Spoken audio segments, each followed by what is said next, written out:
Hello, hello. Welcome to the live for the Story Girl. I'm a little behind today, just getting myself organized here.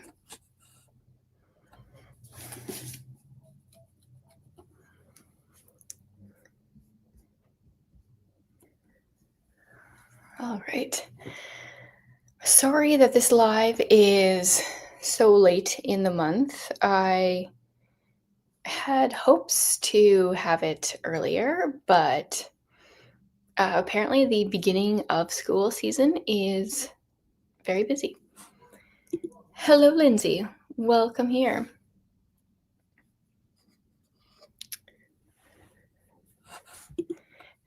We started our homeschool this week, and I feel like we got into a groove really fast. So hopefully that continues.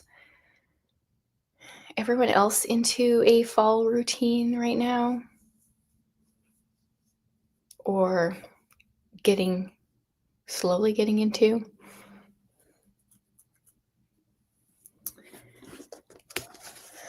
I have lots of tabs for the Story Girl.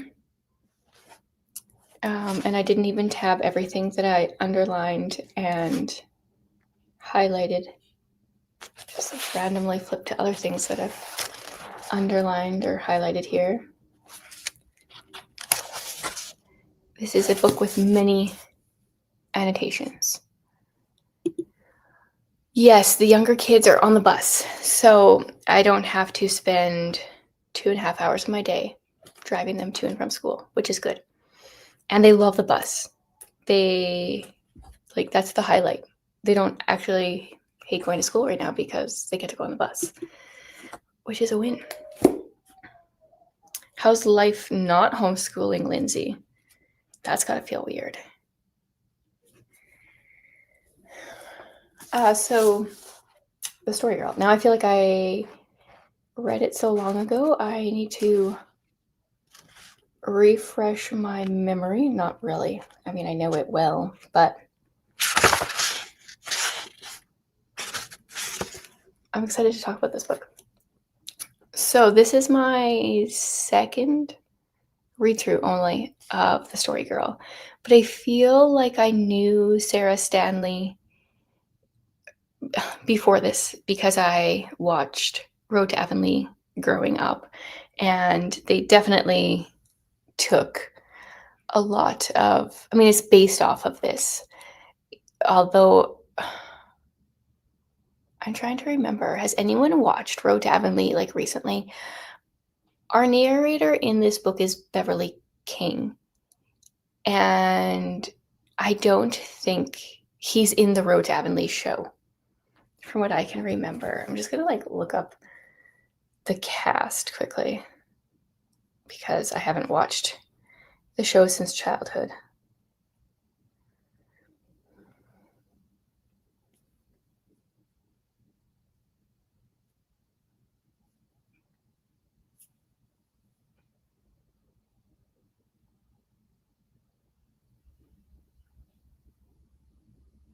Yeah, it's funny because there is not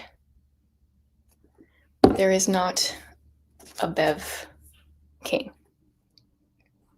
Oh, is this your first time reading it, Lindsay?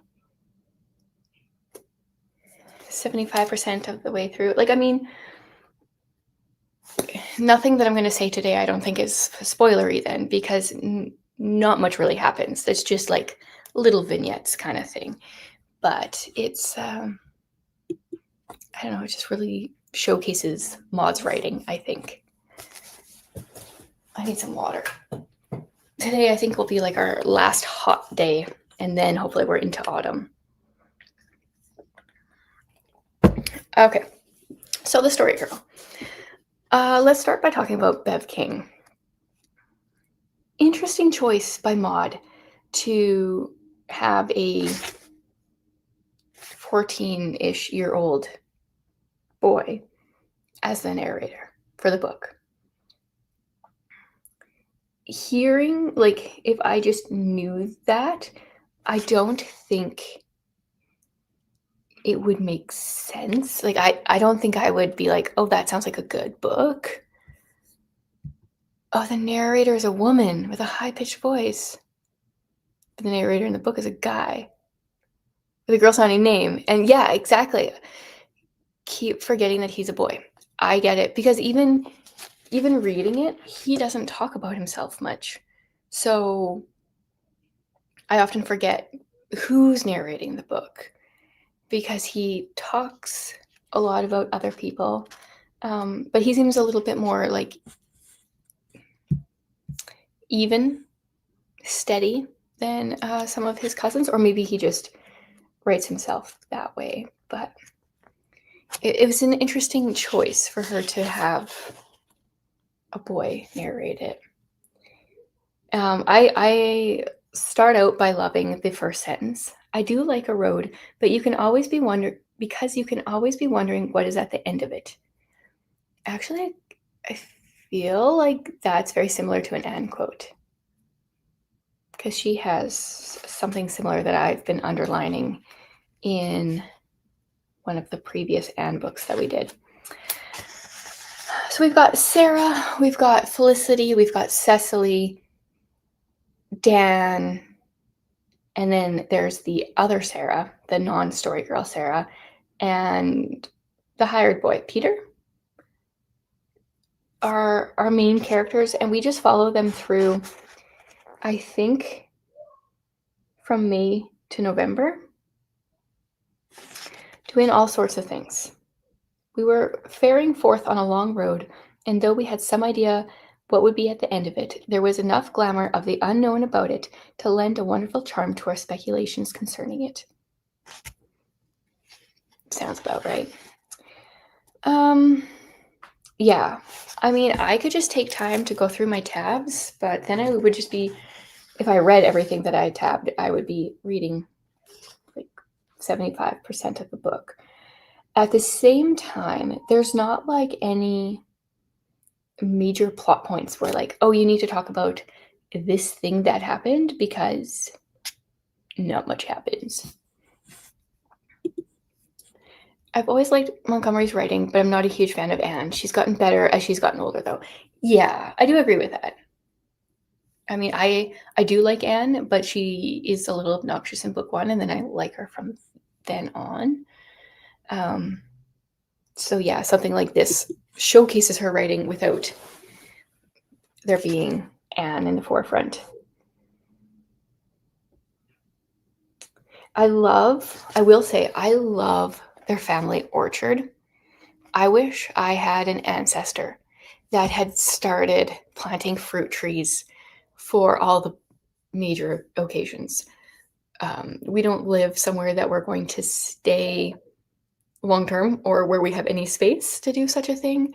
But I love the idea of the King family orchard and like different types of fruit for different people, and how the twins got twin trees and just different things. I love the idea of that. Always happy to find when there's a Maud quote where she says something about cats. I'm very good friends with all cats. They are so sleek and comfortable and dignified, and it is so easy to make them happy. I don't know if this already exists, but someone should make like a little coffee table book with all the Maud cat quotes, because she's got at least like 2 per book. I feel like you can tell she prefers cats to dogs. The beauty of winter is that it makes you appreciate spring. That is true.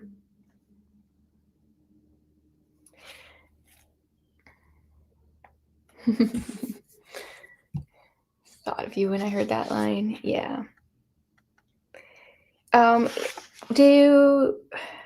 Was there a character that stood out to you besides Sarah Stanley, the story girl? I mean, the other Sarah, whose last name I'm forgetting right now, she was I feel like she stood out to me because she was so scared of everything. She was so scared of getting in trouble that she did almost nothing. But it's not like necessarily stood out in a positive way. And then there's Felicity. Okay, I have a particular person from my past that is Felicity. I'm like, oh, I can picture someone that acts like her. And I think that person has probably matured now, but like from my teen years, I have a specific person. So every time Felicity was being Felicity, which is know-it-all oldest. Is she the oldest child? Actually, I think Dan might be older. Maybe it's just kind of like the know-it-all attitude. I was like, oh yeah, I can perfectly envision this. Yeah, Felicity is not. I don't think she's really to be liked. She was very confident in her prettiness, a little much. One thing that I feel like it says, we adored Aunt Olivia. She was pretty and merry and kind, and above all, she had mastered to perfection the rare art of letting children alone. She is not showcased in the book as much as she is in the show, which is a little disappointing because she's lovely in the show as well as like what it says she is in here, but we don't really see a whole lot of it.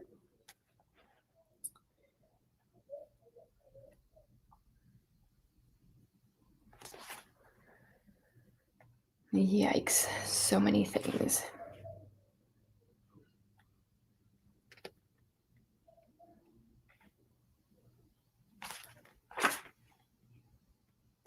Oh, her continual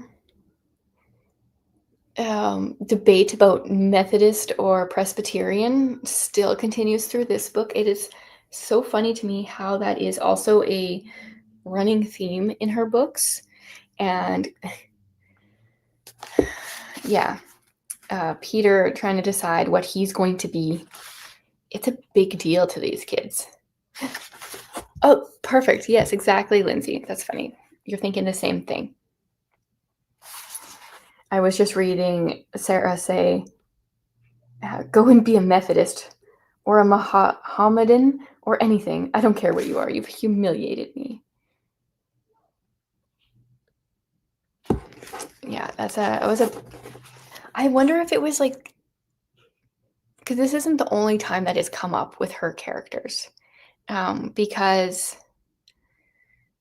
the lady in the House of Dreams. And then there's the guy with the beard. No, the beard one maybe was a political thing. I don't remember. There's like other talks about it.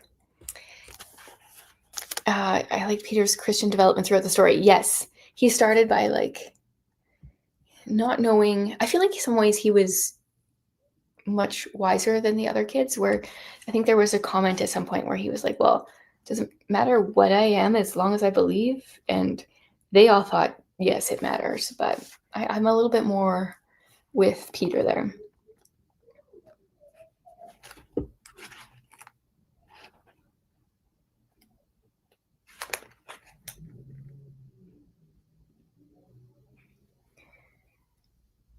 We took a shortcut to Golden Milestone over a long green dewy land full of placid meadows where sunshine had fallen asleep.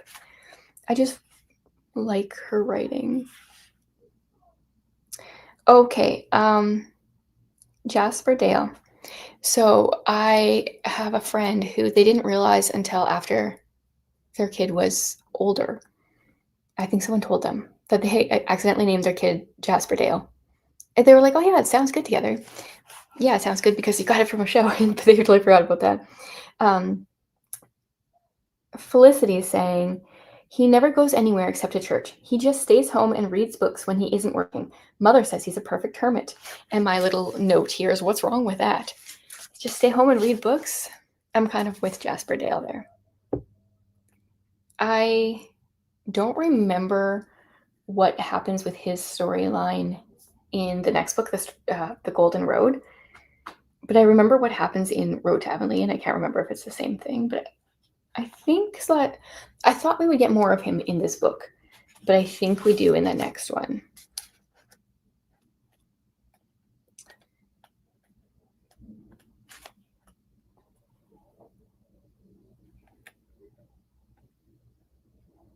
Oh, and then there was the whole scene where the kids, I don't remember who, paid money for a picture of God, and then it turns out he looked super mean, and, like, they were just terrified by this picture, and I don't know, that kinda cracked me up.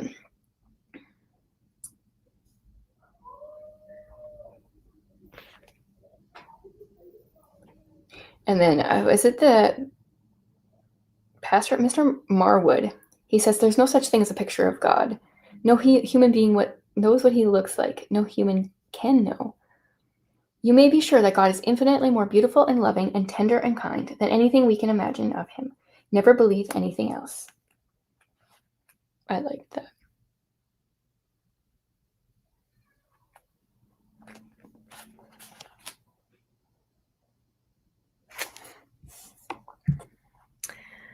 There are a lot of really funny parts. This might be my favorite of her books that I've read. That's my stand too. In some ways, nothing happens. So it's hard to like explain the book, but I feel like this book is the most mod infused. It has the beautiful writing, the great topics from cats to Christianity, and yeah, I just love her characters. And I love that the cousins and the siblings all bicker, but they all, come around eventually. I feel like I don't know if there's a whole lot of character growth from the beginning of the story to the end, but there's a lot kind of per story, a lot of different things. Oh, and then there was quite a few instances of praying. First of all, Sarah prayed for money because her mom wouldn't let her go fundraise, and then there was all the praying between Felix and Peter about. Peter was kind of praying that Felix wouldn't be able to eat a whole apple without grimacing or something because they were sour. And then they like come to realize maybe they're not praying properly.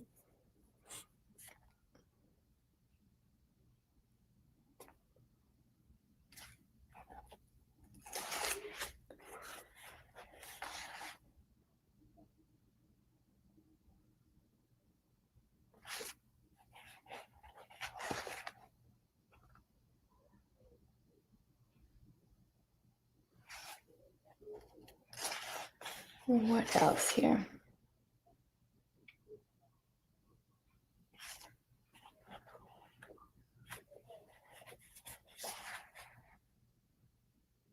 Oh yeah, there was a part where I said that I think Cecily might be my favorite character because the end of the world was coming. So the paper said. And they were having all these troubles. They didn't know who to ask and or if people were telling the truth. And Cecily just says, "Let us go into the house and read just what the Bible has to say about it." Smart, smart thoughts. Well, it is a bunch of little stories. It didn't feel like each chapter is a short story like the Anne books do. It doesn't jump in time between each chapter. Yeah, that is true. Hmm.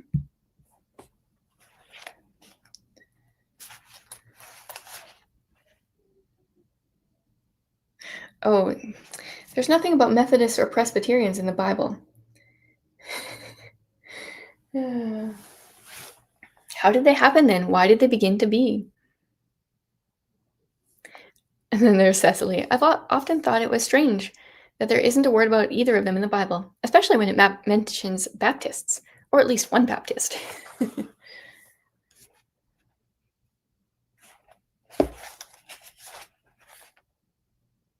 "I told you the Bible was more to be depended on than the newspaper," said Cecily triumphantly.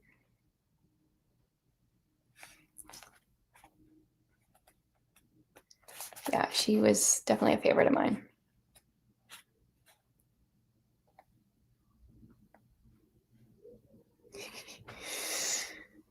"Oh, but Aunt Olivia will never be married now," said Felicity. "Why, she'll be 29 next January." "Well, of course, that's pretty old," admitted Peter. "But she might find someone who wouldn't mind that, seeing she's so pretty." Pretty old. Oh, Sarah Ray.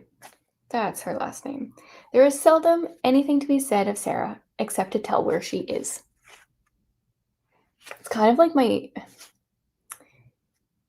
yeah, kind of like my nightmare. I don't want to really be talked about a ton, but I don't want to be so unnoticeable that the only thing to be said is where about me is where I am.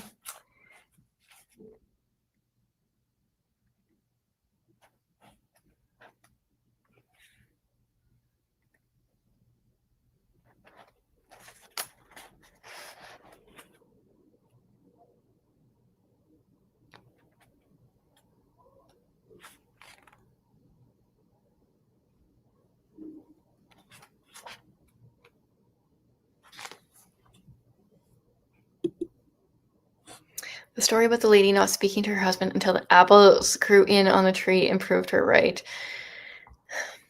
Yeah, she has quite a few stories of people not speaking to each other for extended periods of time.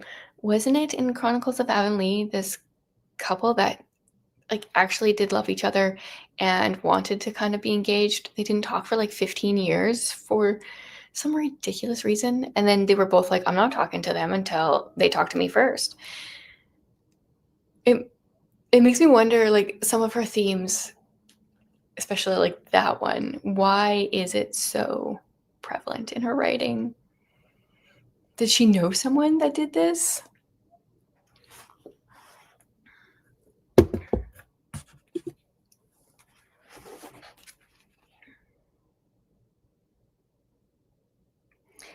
Here's another Cecily quote. I'm going to believe that it was the praying, said Cecily decidedly. It's so much nicer to believe that God cured Pat than Peg Bowen did it. Oh, true. Even the story girl and Felicity took the end times to make them talk. That's right. They weren't talking for a while, too. She likes that one.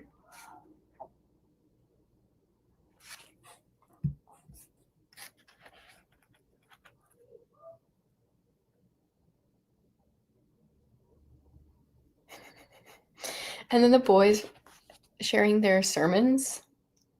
Dearly beloved, said Peter, my sermon is about the bad place. In short, about hell.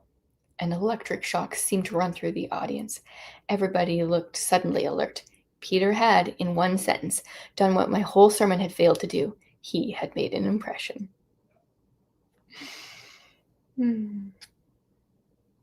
Oh, yeah, and then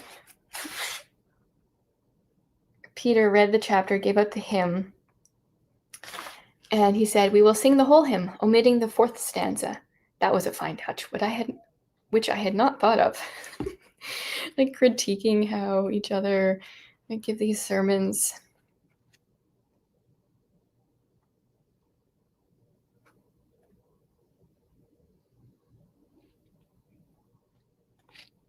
A cool autumnal wind was whistling among the dark boughs and scattering blood-red leaves from the maple at the end of the granary. I feel like autumn is when she really shines with her writing.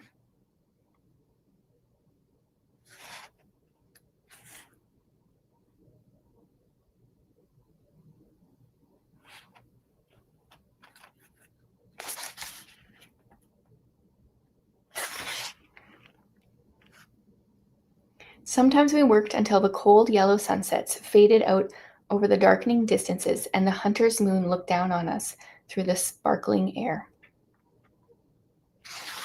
Another one of her autumnal lines. I loved Felix's joke. It felt like a, however old he is, like a 10-year-old boy joke. Why do white sheep eat more than black? Oh, this might be a spoiler, Lindsay. You might not know the ending of this joke. Why do white sheep eat more than black? Because there's more of them. And then I like the next line. I forget what we did to Felix. They went after him, I'm sure. Oh, another Cecily. And this one got a heart for me. There's one thing we can do, said Cecily gently. We can pray for him.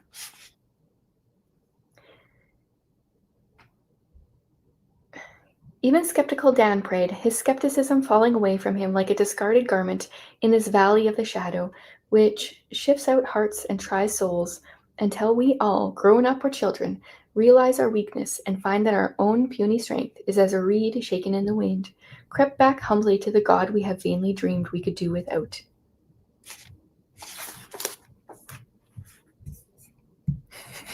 Figured that was the answer. Yeah, it's such a boy joke. Okay, there was one thing where I was like, huh? The kids go to the granary. They lighted a huge lantern, which Dan had made out of a turnip. And I kept meaning to, I didn't have my phone when I heard that. And I'm going to look up a turnip lantern. Oh, okay. It's like a jack-o'-lantern from a turnip. Okay, that makes sense. I was so confused.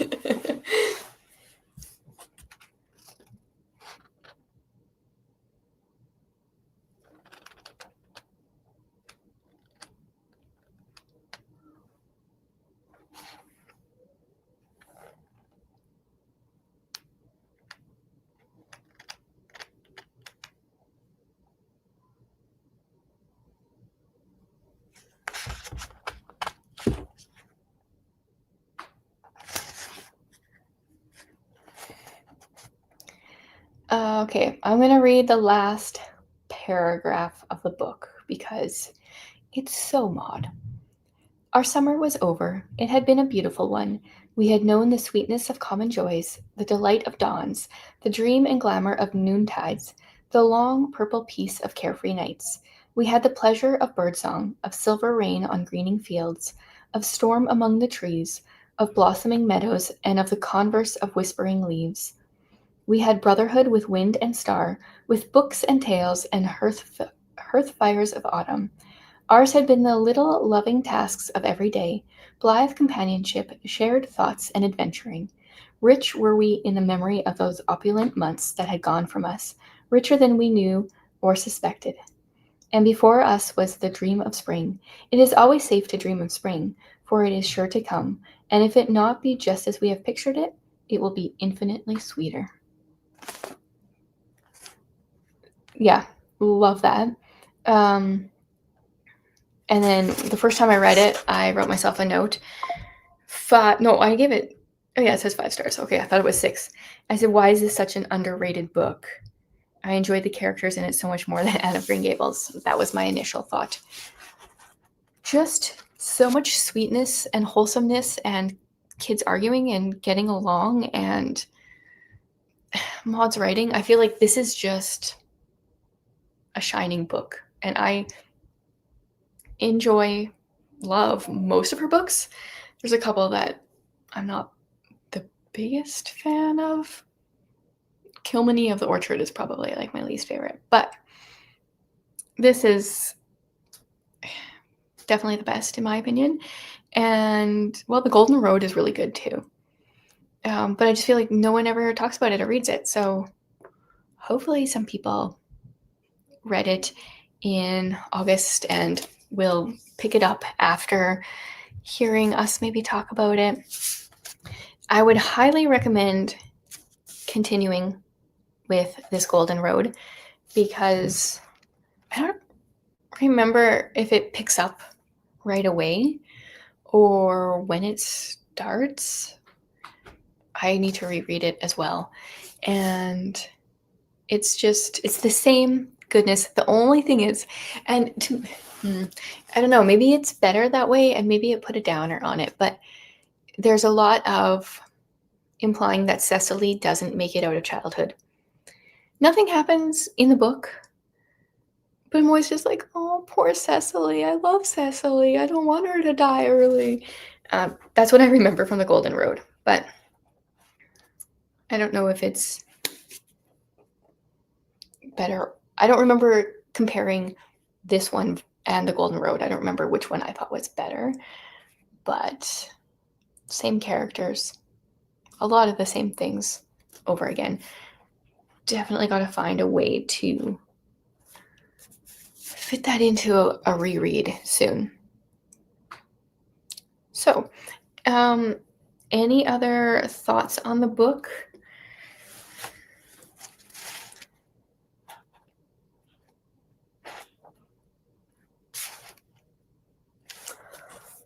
The September book is the next Anne book. I didn't want to start it until after we had talked about this. Which one is it?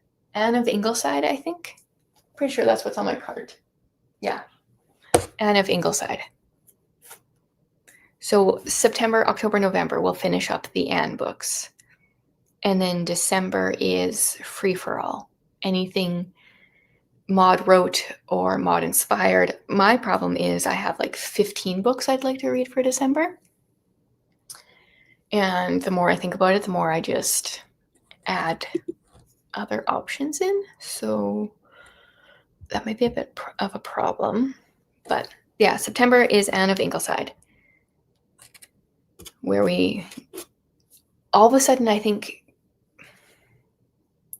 the one before was Anne's House of Dreams, I think, and she had one kid. And then I think at the beginning of Anne of Ingleside, she has 5 kids. So there's a lot of kids being born in that time.